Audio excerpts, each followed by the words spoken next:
Hey guys, welcome back for another video. I think it'd be cool if I had a playlist full of videos of me recording myself drawing something, but have a voiceover explaining the different creative choices I made. Because I find sometimes you can watch someone draw something and they'll do something, make a stroke or make a shape, and you're just left wondering why they did it. So this is just going to be the first of many videos where I just want to share, here's what I'm drawing, here's why I'm doing what I do during the process. So I'm going to go ahead and start the video and I'll move along with the explanation. I'm not sure what happened here with the recording, but I swear I'm making strokes. It's just, I don't know what it's doing. So yeah, now I finally have the circle I use for my head. So with this head, it kind of looks like the head is square on with the camera, uh, but how I perceive it as our model is actually looking slightly to the right. So I am just scribbling right now to try and get that basic head shape in and make sure I have the line work down to show that's what our model is doing. Because I find that in some cases, like let's say for instance, if you think that this model is the head is square on with the camera. If you try and draw it exact, it may come out weird. And I find that it's usually best to exaggerate certain things, even if it's a little bit. Just exaggerate a twist, a turn, a stretch, or a squash, something like that. Stuff like that can really help you sell the pose and capture the energy of a pose.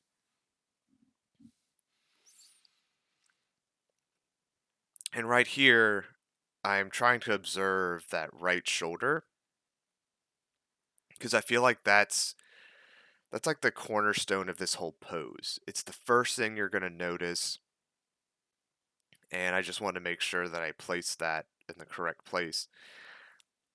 And one thing about this shoulder that threw me off is I'm so used to drawing poses where I can see everything, and that shoulder's just getting in the way of me seeing what the rest of the torso looks like. Not to mention the model's twisting, so there's going to be some stuff hidden from us just given the camera angle. However, I have practiced enough to where I have a general idea of how certain shapes in the body connect. So, what you see me doing now, I'm doing that round shape connected to my neck to place my torso, despite the fact that I can't see all of the torso because of that right shoulder.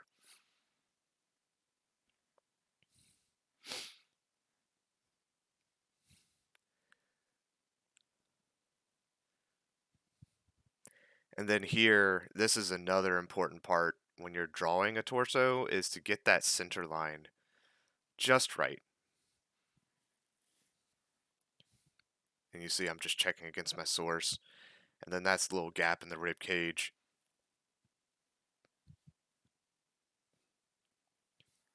And next I'm going to draw that line that falls about halfway down the torso, whether you're a guy or a girl, because that's where you're going to place the breast muscles. And one thing I did have to pay attention to here is that curve sometimes is not going to be like that soft curve throughout. So the right breast, if you look at it, that breast is sitting on a soft curve, but then the left one, it steeps down quite a bit. So it's those little details you need to pay attention to when you're drawing these figures, and it'll help you create a figure and a pose that just feels natural throughout.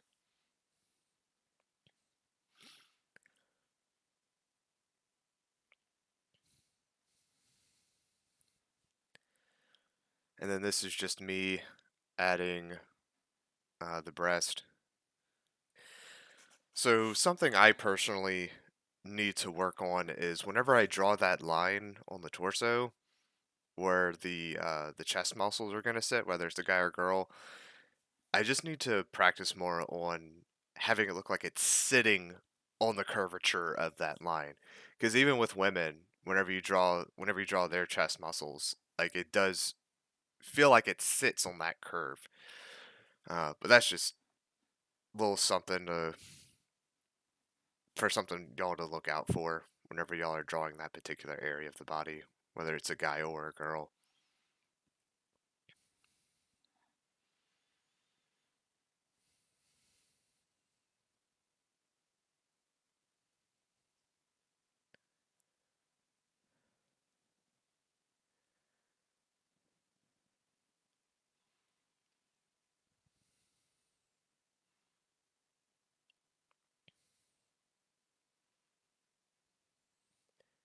And then that line that I drew for the top of the hip, that's just to counterbalance the line that I drew for the shoulders. Because at first I was tempted to draw the line for the shoulders going from, uh, if you're looking at the screen, bottom left to top right. But then I realized no, that shoulder's actually going uh, from right to left, going down. So to balance out the figure, the line for the hip has to go from bottom left to top right.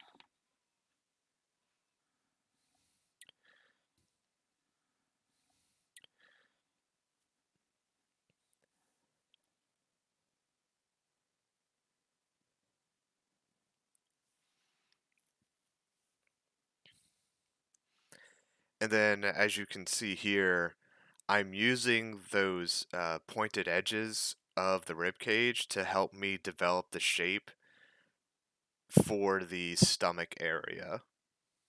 And I usually do that in my drawings. As you study anatomy, you'll find that there's certain parts of the body that seem to flow into each other, and that's one of the examples I could give you is connecting those shapes like that.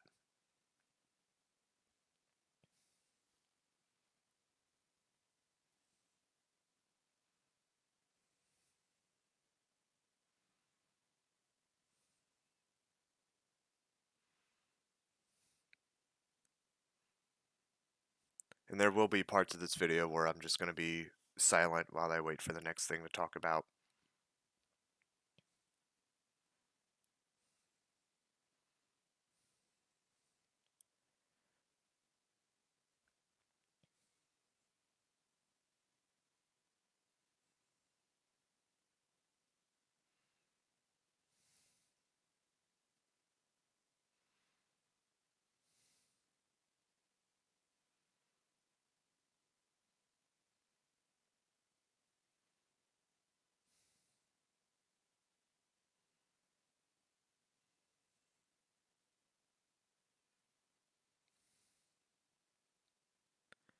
But yeah, how I mentioned earlier about the breast sitting on like that curve, I think I did a much better job with the left breast than the right one. The right one probably could have been shifted over a bit more towards the middle, so you see a bit more overlap, but that's okay. That can be for another drawing.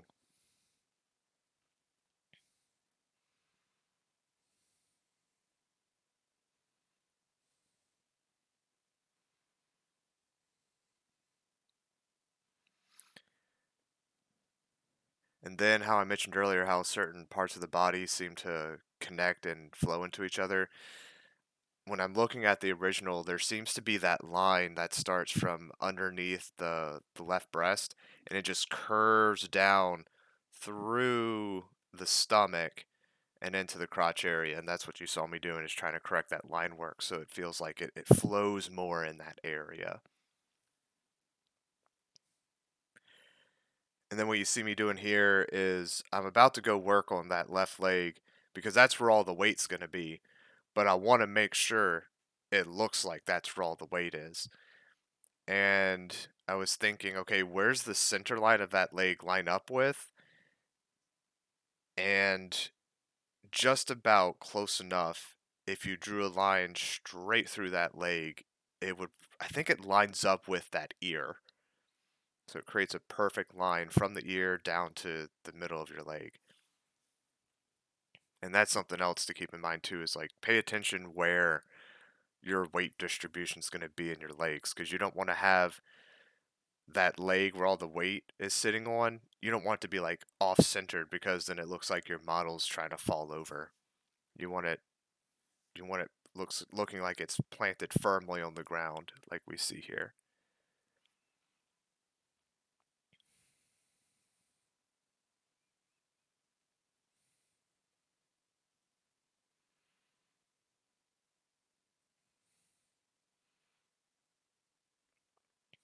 And one thing I learned recently with legs, um, is that the the inner thighs do not meet uh, at the middle of the crotch. That was a rookie mistake I made for the longest time, and it always made my figures look really flat. The only way that happens is if you have a model who is like forcing their legs together. So that way those two lines meet. But beyond that, if you're just standing like normal, whether you're a guy or girl, you notice there's that gap between the legs. So when you're drawing your legs, just make sure you fall just short of the middle, and then just draw in the shape for that upper thigh.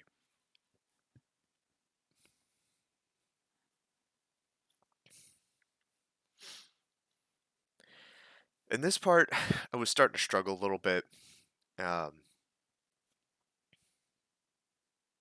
because not only does it sort of feel like that top thigh is trying to face us, but if you look down at the kneecaps and the lower leg, that's not the case. There's a twist to it.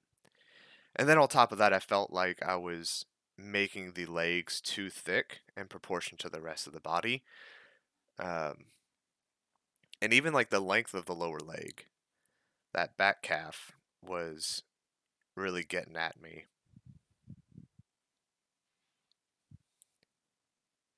But I wanted to draw it through just to see, okay, am I crazy or am I really just wrong?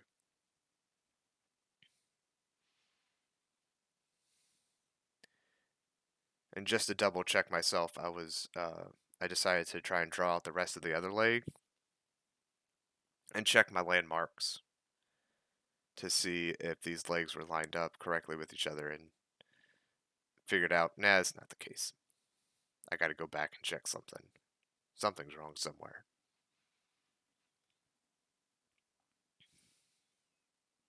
And the little pause you see right now, that's me checking my proportions on my screen and trying to figure out where will the bottom of my feet sit on the ground. And that was the beginning of me finding my bearings again. Because your normal proportions are going to be, like if you have someone standing up, it's going to be about 8 heads high, I want to say.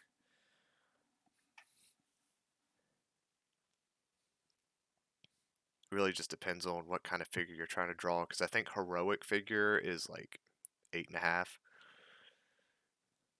But I think normal's like 7, 7.5.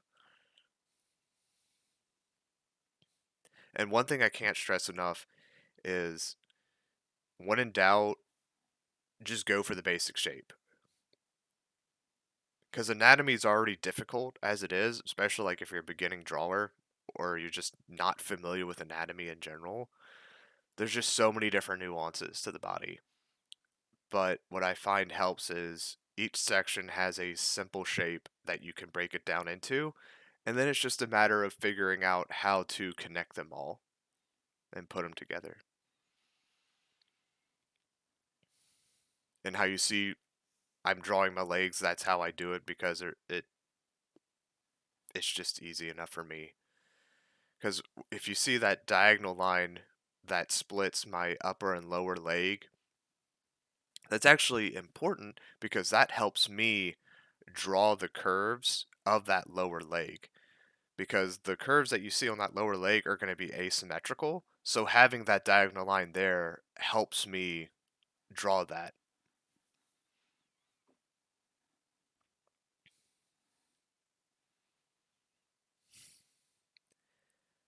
And this is my second attempt at trying to get that other leg correct.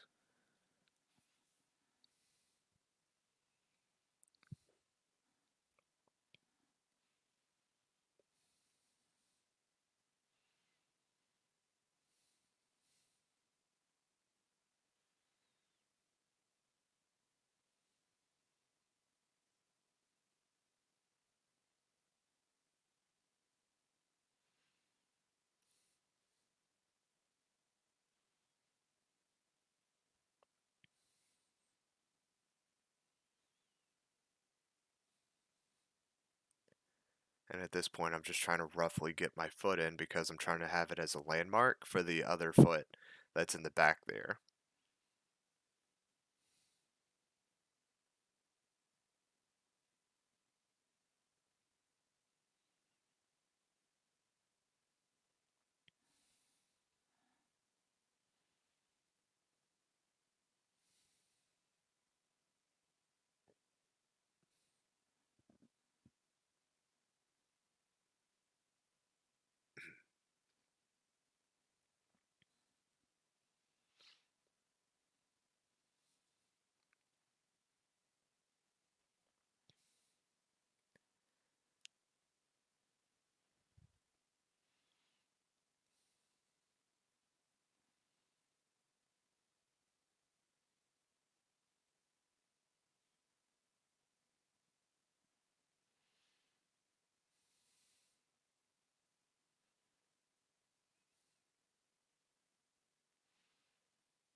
Yeah, and it looks like my second attempt failed as well. But I felt like I got closer on that one. So this is my third attempt. I'm just trying to go back to the drawing board and really just go back down to the basic shapes that I knew. Um, and even from that angle, I was trying to draw it in the same fashion that I drew the other leg. Like you notice those diagonal lines that are going down, and that's going to help me establish the shape for the lower leg. And that's when I figured out, okay, that's actually working for me. And then from there, I could add the kneecap and everything else to establish that area of the leg.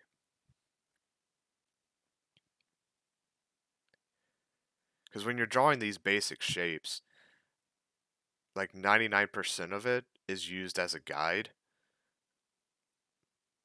to build either on top or around,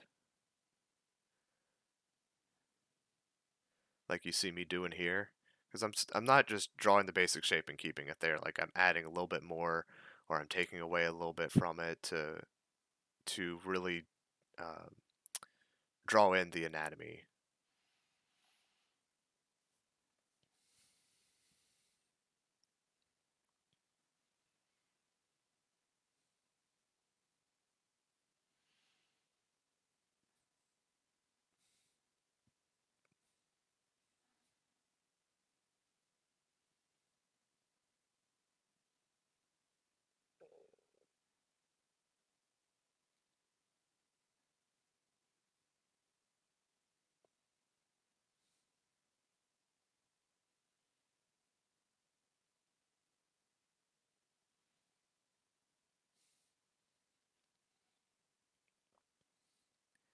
And then here I'm just trying to refine my shapes in the leg.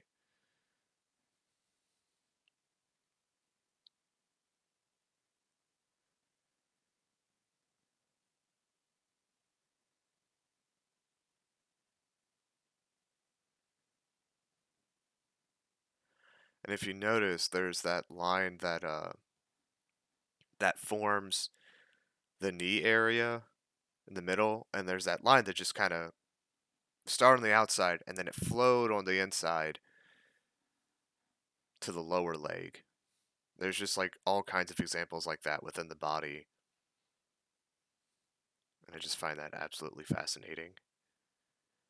And then if you notice there for the ankle, there's that diagonal line that makes up the shape of the lower leg, and that helps you place the balls of your heel.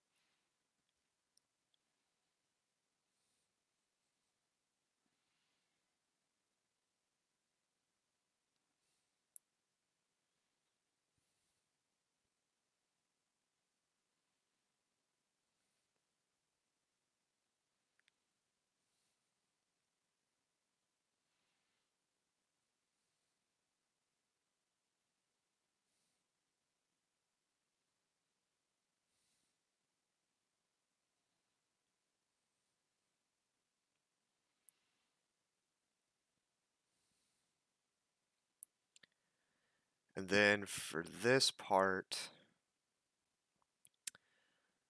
let's see.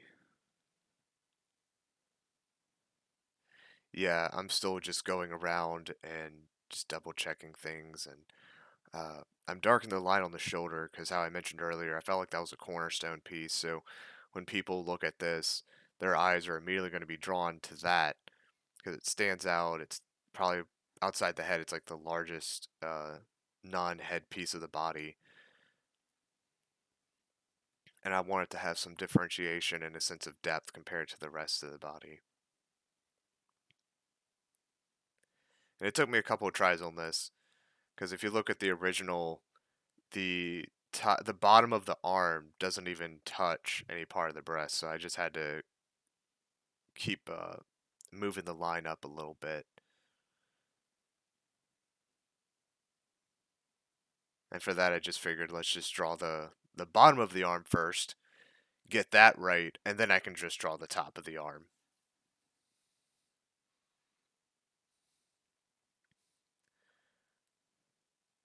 And again, nothing complicated about drawing this part, just keep it to basic shapes.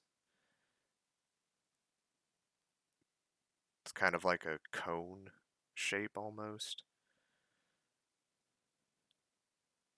Mainly cylindrical, but slightly cone-like.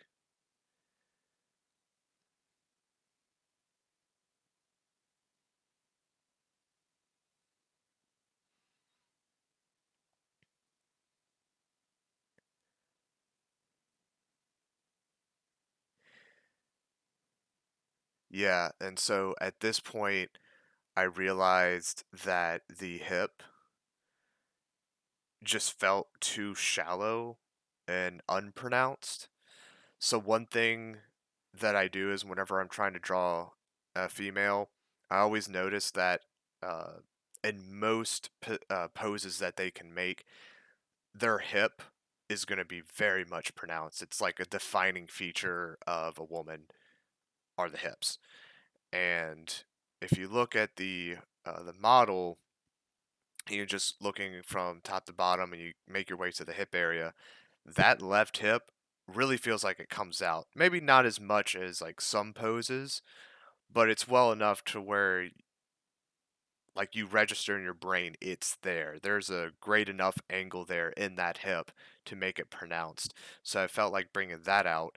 And then I also realized there seems to be a line that starts just beneath that left breast and it hooks into the body and it through the stomach area and it hooks down into the crotch area. So that's what you're trying to see me do is really connect those two shapes together and create that sense of flow throughout the body. And that line that I have for the hip that is connecting into the rib cage, one thing I noticed after I'd done this video is I think if you were to continue that line diagonally, it would connect with that left shoulder and the back. And it got me thinking, which I'm going to have to look at some more straight on poses. Uh, if I had a model looking straight at me, would that line in the hip going straight through the rib cage or diagonally through the rib cage, would it somehow connect with the shoulders? And that's just another way for me to have not only a landmark, but to create some kind of sense of flow and connectivity throughout the body. Because we do have some symmetry to us. We also have some rhythmical asymmetry. But despite that asymmetry, there's a sense of flow and it feels natural. It feels like it's connected. And those are some of the things I do try and look for when I'm drawing my figures. Because if you try and force it, it's going to look weird and it's not going to look natural. And now I'm finally getting to the hand. This one was a little tricky because with most tutorials that you look at, they're not going to show you how to draw a hand holding something. And I just felt like I wasn't able to approach this hand like I normally do, where I draw like either a chisel shape or a square and then just do my normal thing. So the best I could come up with was taking the overall shape, which reminded me of a fan almost. I mean, it's still kind of a chisel shape still. and then going in and drawing the thumb, because if I'm looking at that hand, the thumb really sticks out to me. It's like it just is. It's a defining feature, a landmark. And then I went in and tried to draw the fingers. I didn't really worry about too much detail on the fingers because she has tiny hands, and the smaller you're drawing, the less you really have to worry about getting intricate details, as long as you have enough to really communicate with the viewer that, oh yeah, there's fingers there. Okay.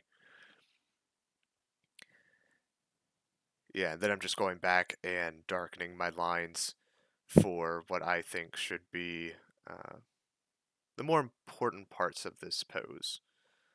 I want to draw some differentiation.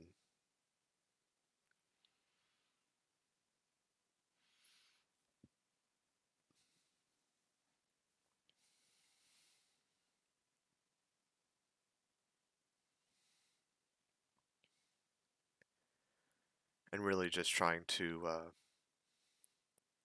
make my lines not look as sketchy, make them a little bit darker.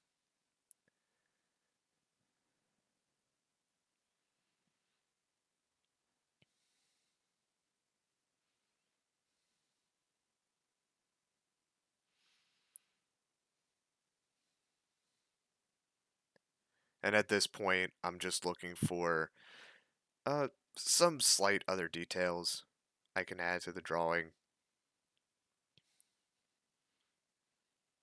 Looking where certain places connect with other parts of the body, like you saw there with the ball of your heel. There's that line from the back of uh, the calf that seems to come down, and then you can just go straight into that ball of the heel. Seems to connect rather well there. And then this is where I'm trying to add in the sword, trying to figure out that angle, and that's when I realized I think I may have drawn the the fingers not at the right angle. I think they're too straight up, as opposed to the reference where it's like maybe at a 45-degree angle, something like that. But that's okay. And then for the other hand, it felt a little awkward drawing this because it just feels like there's a random thing growing out of her hip. But I think it came out all right. One thing to keep in mind is we're still looking at that hand in perspective, and it's foreshortened. So that means you have the shape of your wrist sitting on top of the shape of the hand. So you're going to see that overlap. And that's what creates that sense of depth.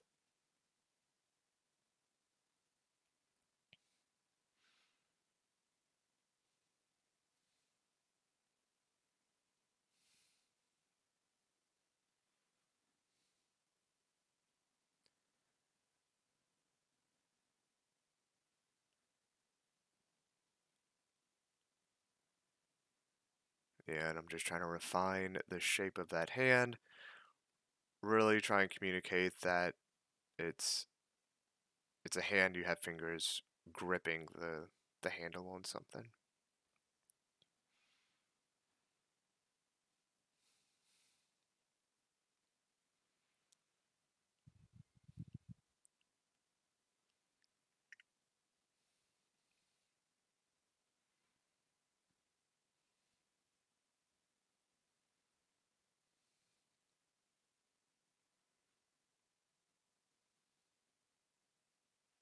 And then I just colored it in so it had a slight differentiation between the item and the figure itself.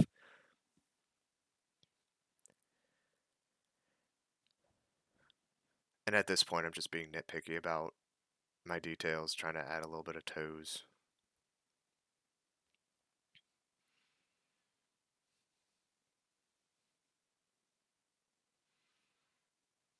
Never hurts to try and practice um,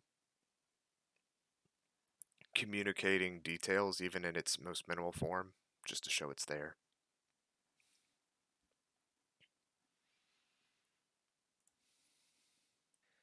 And that about do it for this video, so I'll see you guys next time.